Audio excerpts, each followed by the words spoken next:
So, hello and welcome everyone to this informative new channel. It's called COVID-19 Myths and Fact, eller på svenska COVID-19 myter och fakta.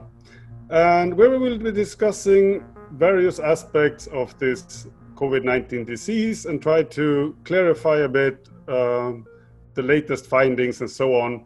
So today I'm very pleased to have with me Claudia Hanson from the Karolinska Institutet. Welcome, Claudia. Thank you very much. It's a pleasure to be here and to talk a little bit through this really very difficult issue where so many people are actually in the world worried about.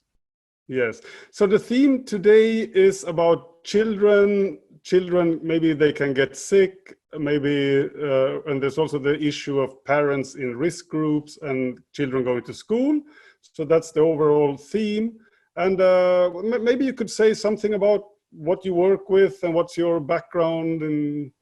Yeah, so I'm originally from Germany, but I work also a bit at the UK and at Karolinska Institute. I lived 6 years in Tanzania. So and my main passion is actually to improve mortality and ill health in poor countries, primarily actually Africa. And so much of my work is really around childbirth, but that always also extends a little bit to the child issue. And sure, I'm a mother of two, and these things with schools and children, Emmanuel, that's something where I have been asked by many people in the last weeks, from school, privately, and also from different news channels, and it's very high on the agenda. And it's a big problem, and we actually we know certain things, but many things we don't know. Right. So we will try to get some clarity into that. I also, I mean, as you know, I run my YouTube channel, and due to that, I get a lot of letters and people contact me, and this is one of the really burning themes.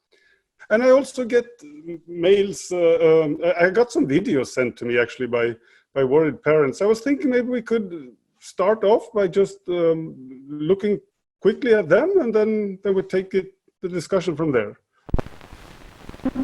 Hi, my name is Eva Panarese. I'm Italian, but we live in Sweden since almost 2 years.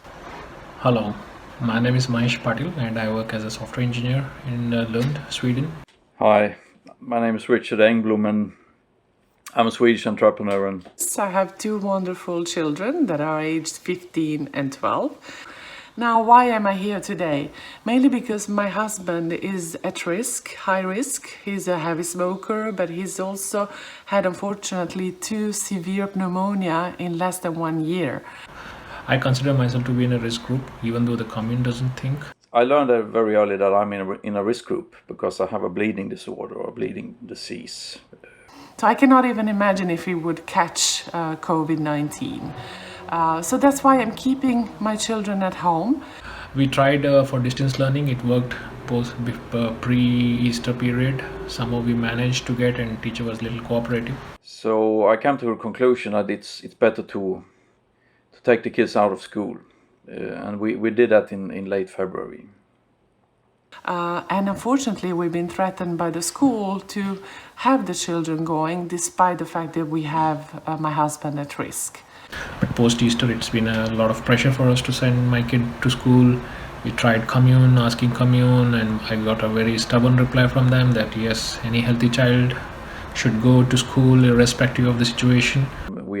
We can manage to do distance education from home because we have our office from home. Me and my wife, we run a business. But the response from the school hasn't been... They put quite a lot of pressure on us. Och då vägt mot att risken att bli smittad av barn är låg, så blir det en orimlig balans. Så att även barn till personer i riskgrupper ska vara i skolan. Ska bli smittade, utan barn har både rätt till och skyldighet att vara i skolan. But the problem is probably the government that really says that healthy children should go to school despite the fact that you have a person at risk at home, and that it's our responsibility to isolate the person at risk in our home. I don't know how I would do that. I mean, should I put my husband in the garden and the children in the house, or vice versa? I mean, I really don't understand this approach, and that's why I'm very, very frustrated. Okay, so we have heard here worried parents. They're worried about themselves being affected and maybe even dying. And we also heard the minister saying that it is still the case that if your child looks healthy, I mean, has no symptoms, you have to send him to school. And also, this is a very hot topic now. There are so many articles out just in the last 72 hours. Let me share with you of newspaper articles here. So this is Dagens Nyheter in Sweden from yesterday. A new disease which affects children is suspected of having a connection with COVID-19. This is BBC News, rare syndrome seen in UK children. 12 UK children have needed intensive care due to illness linked to COVID-19. And it goes on and on. Here's something about a skin disease related to coronavirus. And I also got from Spain, I have connections there. They sent me, the pediatrics union went out and say that they started to see children with diseases related with COVID-19. But they insisted that there were still very, very few cases, but there was something new and something they didn't understand. So it's natural that people are very, very worried about this. So I guess the two main questions here is, can children themselves, and to what extent, be hurt by COVID-19, and then the risk of transmitting to parents in the risk group? I think it's truly, really a very, very difficult situation. So first of all, I think that parents who have a different background and are not Swedish are in a very special situation. So a special situation because in a crisis you always want to be home. So you are actually extra worried, and I think this is quite natural, and it has to be like this. So I have full sympathy with this. If you have a crisis, you just want to be in your home country. But then it's also a different issue what comes up. So whereas I think that the most of the Swedish parents typically really listen to the news in Sweden, people from another background also have very different access to very different other stories. So to some extent, they actually have they are exposed to different things, and they have much more problems to actually make sense what they actually hear here in Sweden. And I would be very happy if actually these cultural issues would be much stronger actually taken up. So this issue of getting news and getting information from different channels, which makes it really truly very difficult. So yes. I want to share now a few slides which I prepared really to think through a little bit. Yeah. So there's one bunch of really thinking, and that goes along the line of, do children get infected? That's the first thing. Do children get ill? How much do they suffer, and do they die? And that is very much actually what these questions were about, which we did here. And then, and parents might not be so interested in this, but then it's also the whole discussion, do children actually transmit, where we'll go later, because that is where the epidemiologists are really thinking quite a lot. Here I have a slide, and I'm using quite a bit of German data actually, because first of all, Germany is a bigger country, so they have have a little bit more cases, but Germany also has a much better surveillance. As you know, in Sweden it's not so easy to get a test. In Germany has gone another path, so they test a huge amount of people. So they have much more. More data. So, and this slide goes to the first question. So, do children actually get the disease? And this is actually being infected and tested. So and you know, and we have heard so much really in the news, children, and that has been running around, and I think that everybody agrees, children do show much less symptoms, which also means that they get much less tested. For example, if a mother actually feels really ill and she thinks she has the disease, she might go to a place where she gets tested, but she's not very likely even to take her children with her. Yeah, because she wants the children to be safe. She doesn't want them to sit and wait at a stupid place, so she goes alone. So, and then what you're saying with that is that this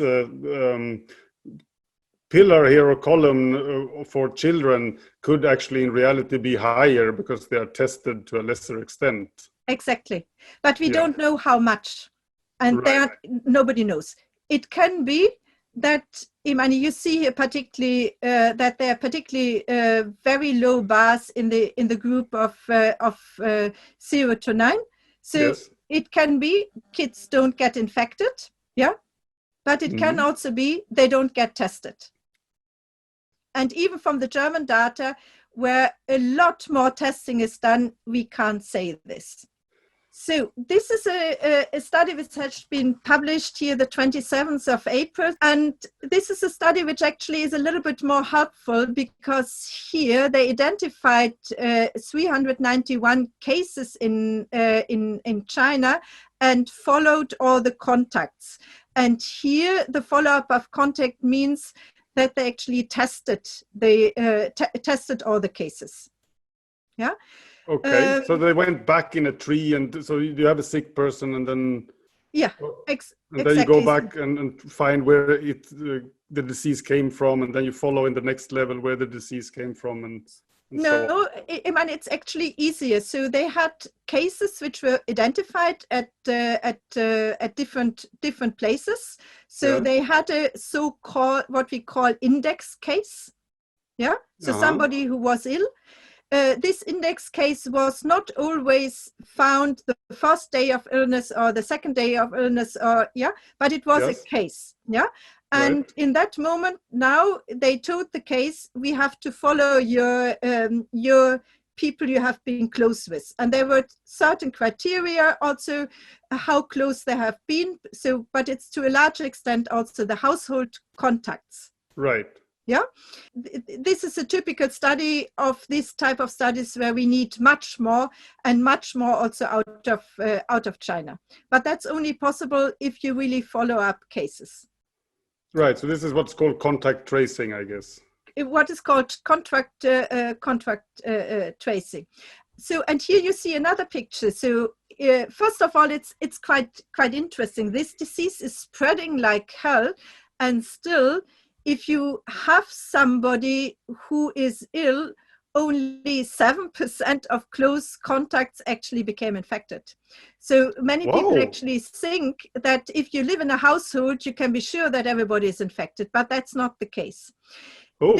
This level of infection is probably a bit too low. There has been also a comment published in response to this study, because these index cases were then actually taken out of the households, for example. They had to stay in a different place.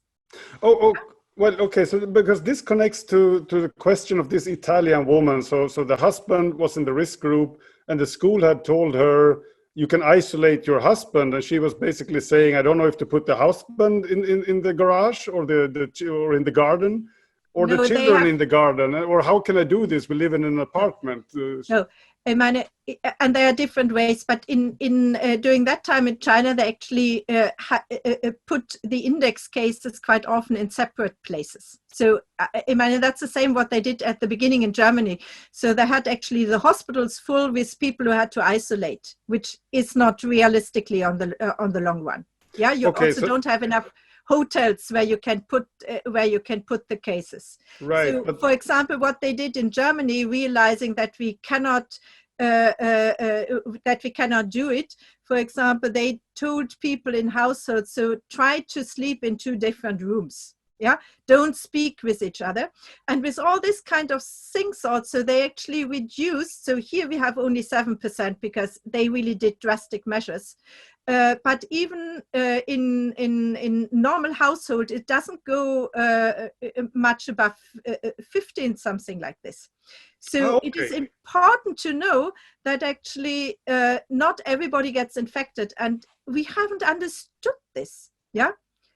So if for this Italian lady in Sweden, if she would just have the husband in one room and somehow, I don't know, not eat too close, or maybe give him food in that room and so on, there is a fair chance that he can remain unaffected even if some family member has the disease.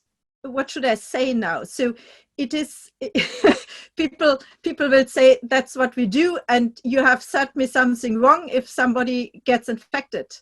Yeah, so it's very difficult actually to give this kind of advice because we haven't understood it. I think still that with this whole disease, yes, that's what I would do. I would actually try to have to sleep in different rooms. Yeah, not. And we have also seen this quite a lot. So typically old couples, they don't have to talk with each other. One sits in one corner, reads a book. The other one sits in another corner and looks for the television. So I think this is actually a quite good way. And then you just talk with a little bit of 6 meter distance, a little bit louder. Right. Okay. I think this can reduce the spread probably. Yeah. Yeah. Okay. So there you nailed it. You said this can reduce it. So, I mean, from a scientist point of view, from a statistical point of view, we're talking about reducing. Yeah. But individual people, they don't think about statistics, they think about, I want to survive. Yeah. So my previous question to you was, okay, this 15%, it sounds kind of good. Of course, 15%, if you have a 15% risk of dying as an individual, it's still not good. But so clearly the message is not that, and also this 15% is, I guess, a very unreliable figure, right? It's nothing. It's very. We are still discovering new things. Okay. So it's not clear. Yeah. It's at least a good news that despite the disease being so infectious, it is actually possible in many cases to coexist in the same household without. I mean, it's not a guarantee that everybody gets sick just because you're in the same household. Exactly. So it's not a guarantee. Yeah. So if you have a really high risk person who is very likely to be a person who is ending up on an intensive care unit, then I would say a 15% chance is too high. And these are very difficult. These are very difficult decisions. Yeah. And it's also to some extent, even in a year to come, this kind of very concrete answers we will never get from science because we can't go to that. We would know things much better if we actually would test more and if we would have really big data sets where people can do this kind of analysis. Yeah. Yes. So, and I'm a little bit crying at the moment. Sweden has this fantastic situation that so many information is there, and then they don't do testing. So they could produce these studies for the world, yeah, if they now would start the COVID testing. So maybe other countries would need to support them then now that they speed up their testing within no time because they can produce the studies. But what's the bottleneck there? I mean, what's the reason for not testing? I never understood, because is there a lack of actual reliable tests, that they're not producing it enough worldwide? They're not available, or what is actually the problem So, there? I don't know, but I would think that if a country like Sweden, which has somehow a stable and good economy, decides to test, then it can test. So Not within a week, because it also needs human resources, and it needs to build up capacity. But I don't know. So, and I even think, are we not in Europe? Can we not help each other? Okay, Germany also wants to scale up even more. They have a huge amount of testing already. One shouldn't forget that Germany was also a little bit lucky, because they had this scientist Drosten, who immediately made the test already mid-January. The PCR. So Germany was leading the whole thing. Then they had an early case where they did the follow-up. So but now just the PCR. Yeah. I don't think PCR. Most viewers knows what's a this PCR. Is a test. No, that's very true. It's just the test which actually detects the virus itself. So it doesn't test the antibodies. So we are very much used actually from, for example, also HIV testing or other tests that we might detect antibody. Here it's actually about the virus. And the one that detects the antibodies, just for my personal record. So if somebody has gotten a disease, he starts to make antibodies, and there are different type of antibodies, typically after a week, and it's typically curves, so they go up, and then at a certain point of view, and that's a little bit different also for each of the diseases, you can say, okay, somebody has built enough antibodies, and then tests can show this. But what we are talking about at the moment still, and what we need for a test, contract tracing and quarantining, is actually the virus. So you have to show, you test the virus being in this road. So, but now coming back to the slide, actually, so what you see here is that small children actually become infected. Yeah, so you still see that the older one seems to be a bit more infected, but it's also that the younger ones become infected. So, but this is just the bars we see here is just how many are infected in each age group. Yeah, that's a percentage. Percentage within each age group which got infected. But then we also have to keep in mind that China doesn't give us good data in relation to children, because they don't have so many children. There's actually another study which was published now 2 days ago, and that was saying, also from China again, and that was actually saying that children 0 to 14 are 2/3 less susceptible than adults. So that would be a quite reassuring study, that actually children get less infected. So being susceptible is to have the ability, or so to speak, to get the disease. To get infected. Yeah. So just to show, it is actually still very unclear, but one cannot say that children don't get infected, but probably maybe less than older adults. Right. Yeah. And I hope very much that within a short time, many more studies really will come up. Yeah. So this is from a slide also from the Netherlands, where they have been. Claudia, there are two issues here. Most people don't speak Dutch. And the second issue is most people are, including myself, are not used to seeing these type of graphs. So let's work out what's on the axis and what are these blue dots, and then we talk about. So at the vertical axis, so it's a screenshot, but it's actually the age of. of Right. those who are infected. Now I see that. Yeah, I didn't see that first. I was just reading the. And on the horizontal axis, age of those who transmitted the disease. I saw. This was this study that. Yeah. I've heard about this study. Very interesting. So great that you have looked into it. I just I got it in my table, but then I didn't have time to look at it. Yeah. Okay, interesting. So, and what you see there actually, that the older are more infected and the older transmit more. Right. So in the upper right corner, this means if you have a big dot there, that means that there are many infected and they are also transmitting to people of the same age group. Yeah. So you have, for example, if you pick it out, 55 to 60. Yeah. So there you have really big things. So I mean, it's likely that this is also within a family, that somehow the husband transmits to his wife, or transmits at his working place to people who are at the same, roughly the same age group, because these are the people really working and living and so on together.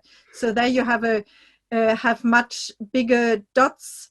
So then, okay, so if we look at the fourth column, so the one that says 15 to 20 on the horizontal axis, then there are a number of smaller dots there going all the way up. So I guess the first dot is somebody who infected his sister or brother, and probably the second one as well. And then we go up, there are 3 dots in the range from 50 to 70.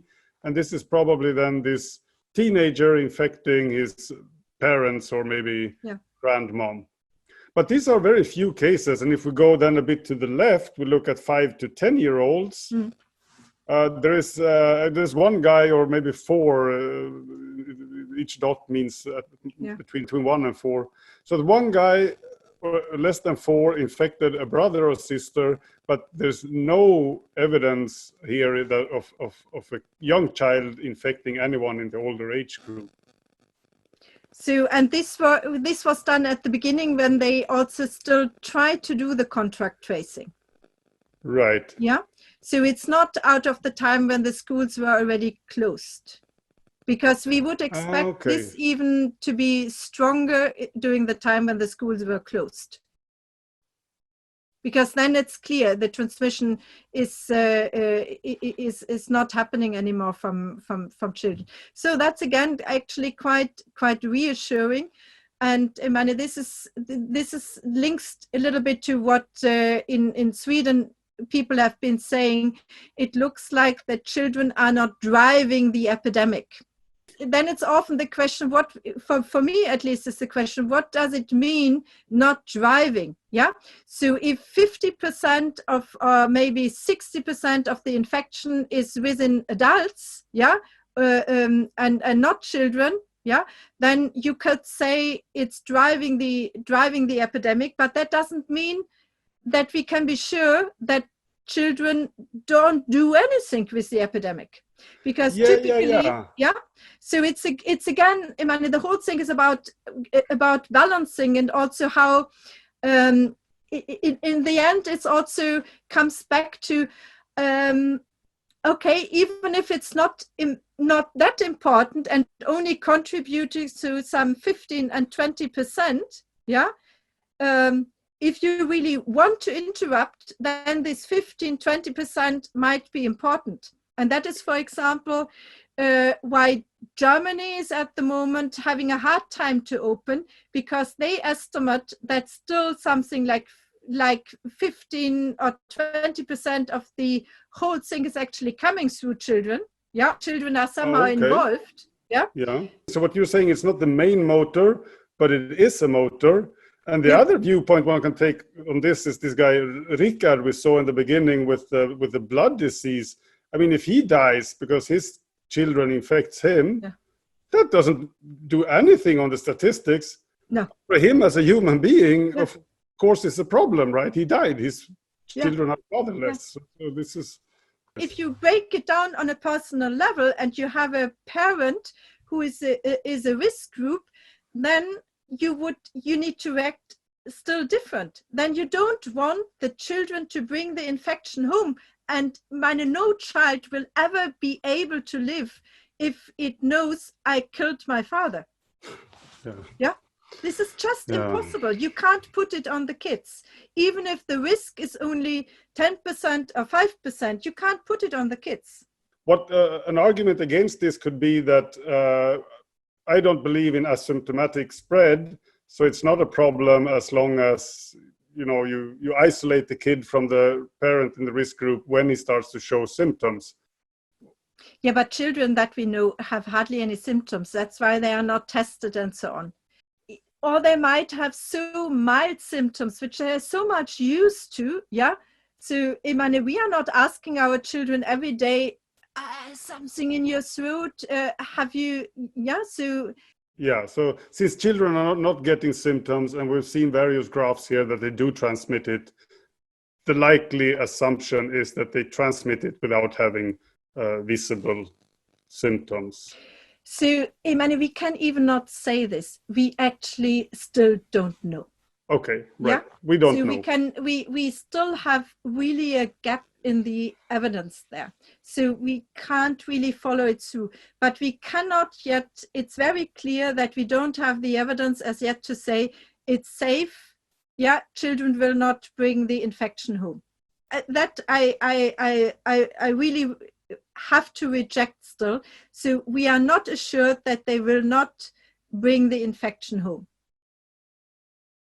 We have heard about children dying, and that was also in the news, in the newspaper.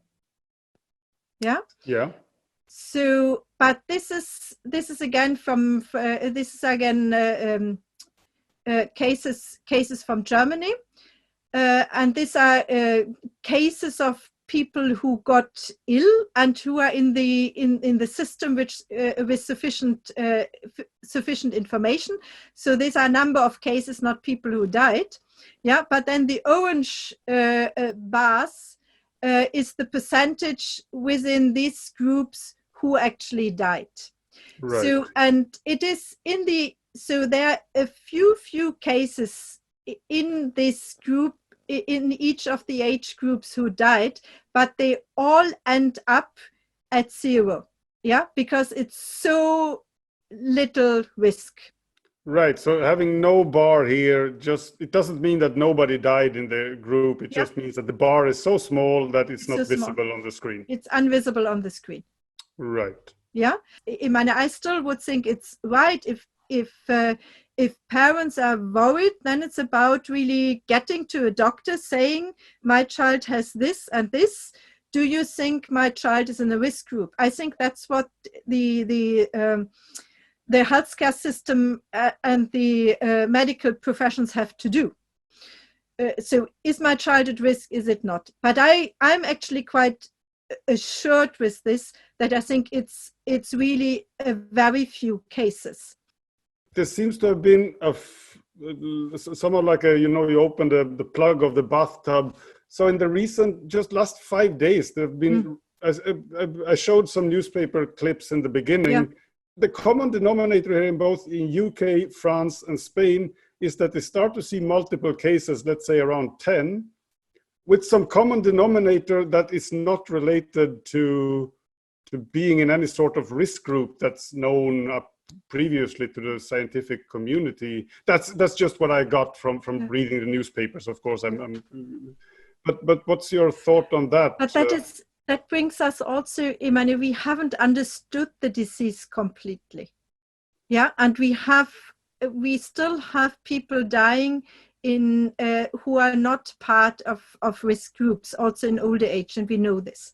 So we haven't understood the disease fully. Yeah. And which brings a problem also for public health institutions. They also have to do something and put forward certain things what they do without having understood everything. Yeah, but for me, it's also a reason to be a bit more careful because we haven't understood everything. And then one also has to ask himself, so if there is 1 in 10,000 risk, yeah, So where does it take me personally? Yeah, because at some point, I mean, it's also risky to drive around with your family in your car, but we all do that and don't think twice about it. We all do this, yeah. The bigger risk, what I see is, and that's what we discussed before, do the kids actually bring the disease in the family? Yeah. Yes. And then if you live in a family with somebody like you said, who has really a severe disease, and everybody would say, okay, that's a high risk group, or you live with somebody together in the family who is over 65 or even 80, then it's a problem. But then it's also two things which one should think. So you can tell the kids not to go in school, or you can have actually models where you find something, how you can separate the household. Right. And this is, I guess, this Italian lady in the beginning, she was saying, I don't know how to separate the household here. If you live in an apartment, I mean, this is difficult. That is difficult. But I think and that is something which I don't like with the black-white debate. Yeah, I think we also have to think a little bit out of the box. And I also want to go to one other thing. Yeah. So, okay, children get very less ill, but the same mother who still has a risk of being infected is actually the one who is the nurse in the hospital, or is the one actually going and takes care of older people. Yes. So Sweden has been saying for a long time, we can't close schools because then we lose the nurses and those who care for the older people. Yeah. Right. Whereas if you actually think through, you could also say the problem is that those nurses who have small children can't go to work anymore because the kids are in school. And it's not only that they're in school, because they also meet other people, they use public transport. So there's a whole different thing of mixing. So you actually would need to single out the nurses and cut them off from the rest of the society. Maybe you can do good if you really test these, test in particularly those who actually have small children and work in healthcare, and really test them through every few days. Right. Yeah, because then at least you could grasp also asymptomatic and pre-symptomatic cases maybe faster. It's all about finding really tricks how we can prevent these big measures, yeah, and have fine-tuned measures, realizing so that we actually cannot be sure that there's no transmission from children, youth, and so on. So what I have been saying is we need a bit of fantasy. So realizing where we stand, realizing the facts, and actually ask the community to come up with innovative ideas how to disentangle these loops. Yesterday morning, I know a doctor. He has a high position in a different region of Sweden. He was writing to me that his staff is very, very worried, and they're actually not testing the staff at the hospital. As long as you're not showing symptoms, they're not allowed to get tested. Yeah. It's above my understanding. So as somebody who somehow learned disease epidemiology, you want to know what's going on, and testing and really this kind of things, as we just discussed, could help the society so much to not have general, very, very, very rough measures, but really be able to go into very fine-tuned measures which have much less detrimental effect on the whole economy and on the personal living. Yeah. Yeah. And also about thinking out of the box and being flexible. I mean, right now, so there are many parents who write to me that want to do homeschooling, and we have all this electronic equipment available. So they could actually put a webcam in the classroom and have a kid present from home. I mean, it doesn't need to lose connection with the school. Yeah. Maybe he's not physically there to play with his friends in the break, but if you think epidemiology and you want to reduce transmission, if 1/3 of the parents wants to do homeschooling, everybody is less at risk, also those in school, because you can place them in more distance. So instead of actually fighting against each other, so just ask the people and allow them to be, they do an important part for the society, and don't tell them you have to send your kids, and I personally think that it's good for the children to learn a little bit distance learning, and it's a 12-year education, and we're talking maybe at least 3. Now 1 month until school break, and then I guess in August we will already have more information. Yeah, okay. And I guess I also come. You know that I'm coming from Germany, out of another culture.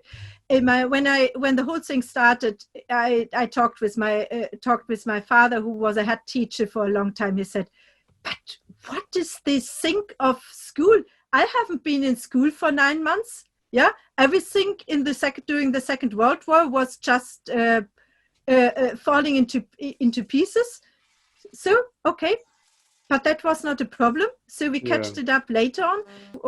Also, we're saying, now the weather has become good. Go out. Have the schools outside. Yeah. So, a lot of things what I heard are done in the schools in Sweden. So they have some fantasy. But much more innovations would be possible, I think. So this whole epidemic is too big for a few people, too big for one institution, too big for one country, too big for the EU. It needs us all. And there should be, and innovations can only come from the community. So that is resilience, coming with good ideas how to manage the whole thing. Everybody can contribute. I guess there was also in Skellefteå, I heard a teacher now died and 6 were infected. The headmaster didn't want to confirm it because it was against the policy, but it was in the headlines at least. But I guess also there are older teachers who have to teach, right? Yeah. And if they still would go to work, but there would be fewer kids in the classroom, wouldn't they be actually safer and have a higher chance of surviving this? Yeah, no, sure. And you could also, we are moving. We have such fantastic move to this kind of technology, and children will learn something for life, So I had this problem with my daughter, who was also, she's not a child good with homeschooling, but. This motivate yourself at home, concentrate yourself at home. These are important things which we have to learn. It can never be too early to learn that. But then there is the argument that some kids have parents who maybe have low education, or even, and then it would be unfair to them. That's what I mean with let us all contribute. If I'm able, to do the homeschooling, if I have a clear list of things what to do with my child, then those kids where the parents can continue go to school. So let us go out of this. Let us think more how we can help each other. Yes. And I think we have much more resilience than we think. Because I think it's absolutely, where I have no understanding for is that parents are forced that their children go to school. So if a large part of the parents would be allowed and would be supported to homeschool, then I think it would help us to reduce the overall transmission. And I don't understand why the parents here are forced. Right. That is for me something. And for many people, I've been involved in there all sorts of because through my YouTube page, people write me. So I mean, they're trying to organize themselves to do this, online petitions. Some are trying to write to the European Court, and but it seems like it's not really getting anywhere. We saw just yesterday the minister in charge was saying that no, if you feel well, you have to send them to school. So this seems to be like a very hard thing to perturb. But there's certainly people are trying, and as we heard also, I mean, certain people with one foot in Sweden, maybe they are coming from abroad, working for the university, or I get a lot of academics who write to me. So then they get information from their home country, and their solution is actually, we're going to leave Sweden. No, Imane, that's the same for me. Imane, I just get stuck with. I just, certain things, also the lack of flexibility, I just don't understand it. There would be so many possibilities between the black and white, and the first thing is really to allow those parents who do want to do the homeschooling, allow them to homeschool the kids. This is the Swedish slides actually with the deaths. So they also didn't have any deaths, at least in small kids. But here you see what is actually zero in Germany is a little bit higher in Sweden, and that is just simply because Germany is testing so much more. Right. Yeah? So in Sweden you get more the more serious cases. And in Germany, there is much more separation. So it's the government doing implementing certain things. So it's the government saying, we are doing this and this, and it's a virologist somehow explaining what's the underlying reasons why we think this works like this. So the virologists are advising the government, but government is calling the shot with economy and other factors. Exactly. Mind that the virologists, of course, have no. I mean, they are not economists, so they cannot take this parameter into account. Yeah. And it's also nice. For example, Docent has been saying all the time, "I can't comment on this." So in each of this, he has been with very many things again and again, really saying, "I can't comment on this. I would need to discuss with a completely different set of people. They can make decisions and they know things." Yeah. So he can only, and he's now somehow also getting very involved because Germany wants to open school and wants to open daycare. Mm-hmm. Yeah. And he says, I have a problem. Yeah. So I see that there's some transmission going on. Yeah. And what we want in Germany is to keep really the transmission as low as possible, because we haven't understood all the dangerous things with this virus. Yeah, we want as few people to die as possible, and we want to shift the epidemic as far as possible to a time where we have the vaccine. Yeah, hopefully, or better drugs and better treatment. So he's now also really trying to do things, and he published this on Twitter, and also published a report showing somehow the virus in the throat of those who has been tested. And I mean, what you see with these pictures is, man, they have so much more adults which they could analyze. So there are very few actually small kids, but right. Then it doesn't look very much different from the virus load in the throat. But then this is only one piece. It might still be because the kids are not very ill, yeah, and they are not coughing, yeah, that this virus sits here and doesn't go out. Yeah. So this could indicate again what we have been saying before, that kids do infect or transmit, but at a lesser rate. This is still saying they get infected and the virus is also there. Yeah. We don't know whether this virus, which is in the throat of the kids, actually goes to the next person.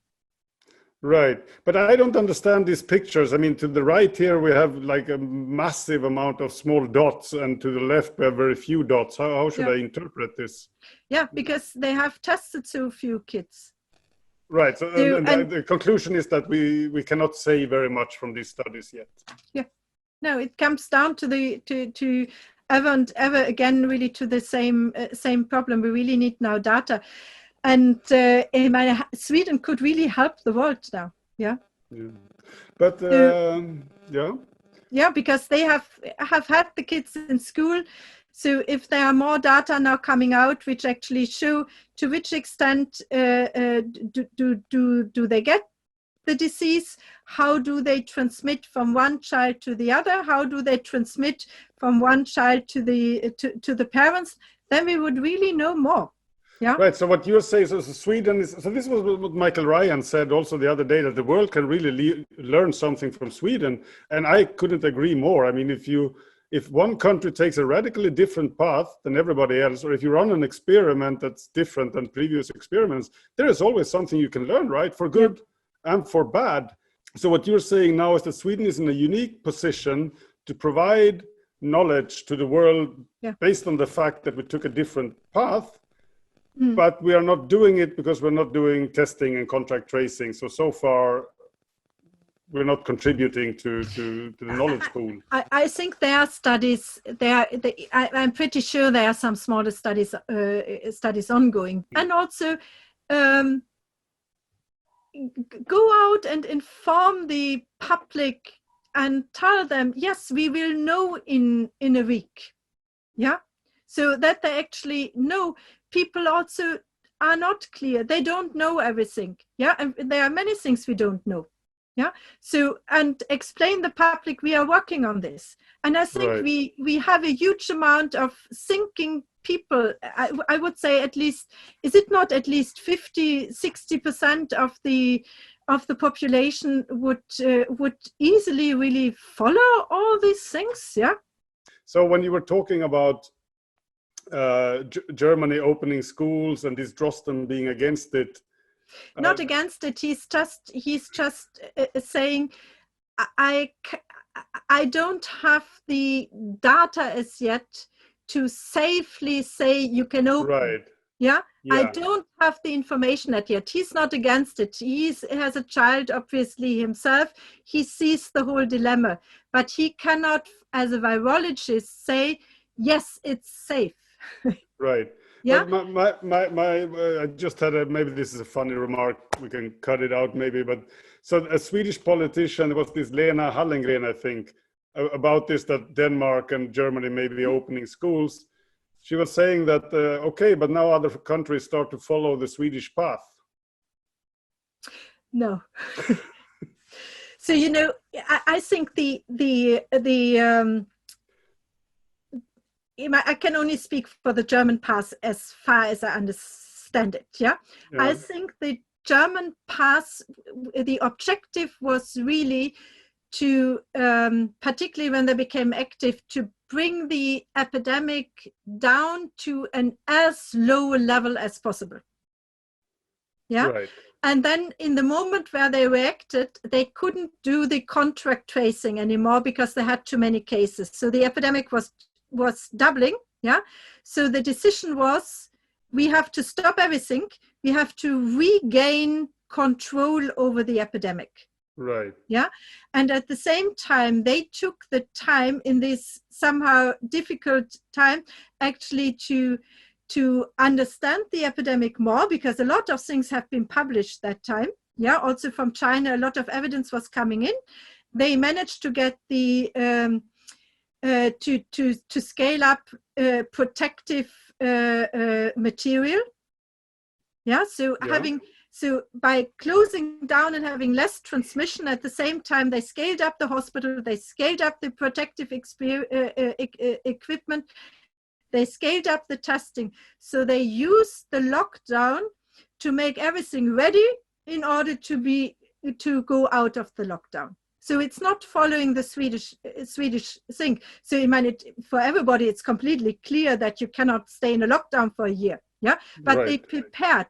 And they also clearly say, so we will go into this measure maybe now, and if it doesn't work, and if the R0, yeah, so the reproduction rate, that Right. means that one is, so they don't want to go in a situation that one person is infecting more than one other person.